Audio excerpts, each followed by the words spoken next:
So thanks for joining us here at JCurve Solutions for a quick introduction to NetSuite Suite Success Starter. Today we'll be focusing on how this edition is the perfect place for small growing wholesale distribution companies to automate and streamline their business. Hopefully giving you guys the time to focus on what really matters and putting the right information at your fingertips so you can make the right choices.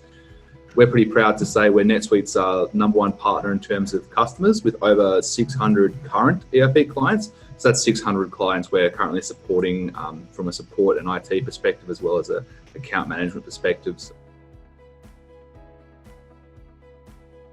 NetSuite uses a permission structure to set up its users, and you'll only see what's available to you. So even though I've got all these different roles here, you're really only going to see the role that is applicable to you, and those roles that permissions change what you can see on those roles. So for instance, in this particular role as a financial controller, I can see how much money's in the bank, but if I logged in as a salesperson or as I logged into something else, then I wouldn't.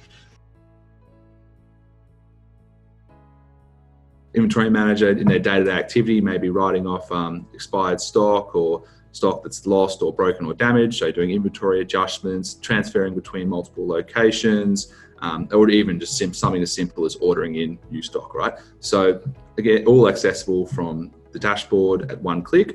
Going into your KPIs, they're going to be more concerned with stuff like how much inventory you're holding, right? Should it be up? Should it be down? How are orders up? Are sales up? What sort of demand are they going to be looking at as well? If we probably jump down to available to sell, I'll just cover that briefly. Mm-hmm. And the other really beneficial thing on the dashboard here is your available to sell portal. So you can see for ease of use, you're able to include images and pictures.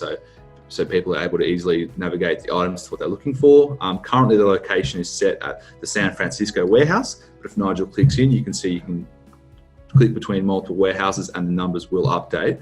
And you can also look at it from an all location perspective as well. So you can see the total amount of inventory on hand, what's on order, and what's actually available to sell, right? So this is beneficial both from a warehouse manager perspective, so they can see how all the inventory levels are across all the warehouses, but also if you have sales reps on the road, they're able to see this portal as well, and they're able to say, I'm in the New South Wales region, how much inventory have I got in Sydney, for example, right? Can I order from Sydney, or am I going to have to bring it across interstate as well, right? So this is really beneficial for both an inventory manager and a sales rep in that regard.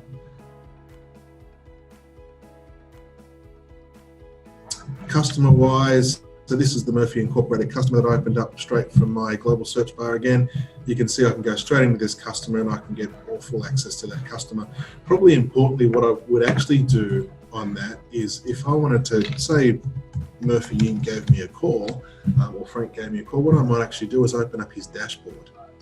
So when I open up Murphy's dashboard, that gives me that snapshot that I need about his business. So in the one spot, this is the ability to give you the power to have all the information at your fingertips. So imagine you've got reps on the road, or you've just got it's someone that sits on a phone at work and he's constantly getting phone calls from people. It's easy for him just to create this dashboard here. You guys put the information you want on there, and it's always there. So in this case, I can see sales, but I could see things like how long it takes him to pay a bill. I could see if he's got any accounts that are open, how long it takes, if anything that's overdue, any cases that he's got, warranty concerns that he's got, all that could be listed in here. All his reports are there. All the transactions that he's done recently is there too. So all I need to do is click on these transactions and they'll open up for me. So this is an inventory item for a MacBook Pro, for example. You can see here there's a few different sort of portals here where you can input information, like the type of the unit, the location if you want, the class. This is all you can all customize this depending on what sort of information you require to have about your products. But then you can see, just if you look down, we're immediately on the sales and pricing tab. So you're able to have a default discount on an item if you want to set that, as well as a base price, but then you can also set tiered pricing on the items. So you're able to immediately do discount percentages and discounts on the inventory item as a base. And then what we can jump into later as well is we can also do customer pricing as well. It's currently in AUD, but you can see the multi-currency functionality is there for pounds, dollars, euros, etc.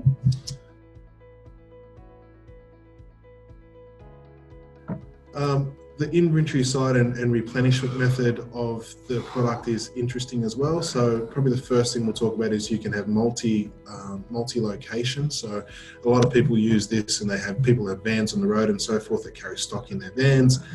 You are able to have all that stock shown here as well, and you can have all those different locations of van. We have no concerns about how many locations you have, and all that information that you can see across that page is available at the click of a button.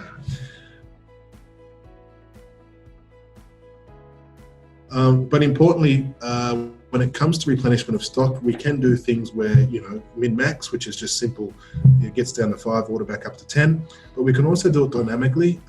In other words, say that you just want to hold 10 days worth of stock or something like that.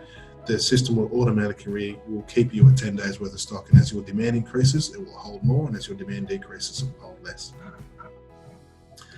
You get a full 360-degree view of your item. So these are all going to be reports.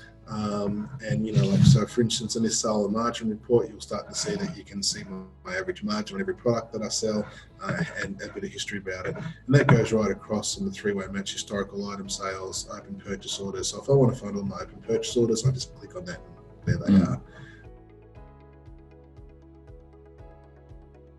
So sales is very, very useful in terms of getting a quick snapshot of what the customer's been doing. So you can drill down into individual invoices or all the transaction records associated with it, right? So you can see the full sales history, the dollar amount, items ordered, and it's all accessible against the customer record. And you can drill down into the individual invoice if you'd like as well.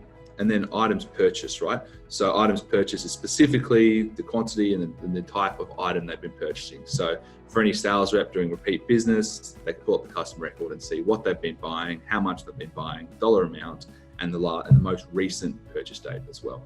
And this qualification button at the end here is more for people who have, they go through the whole lead, opportunity, customer sort of process of a sale. So if your sale is not just a transactional sale, you can have quite a large, like for instance ours is not, so we have quite a large qualification thing here, but that will take them through the lead, opportunity, and then customer sort of access as well.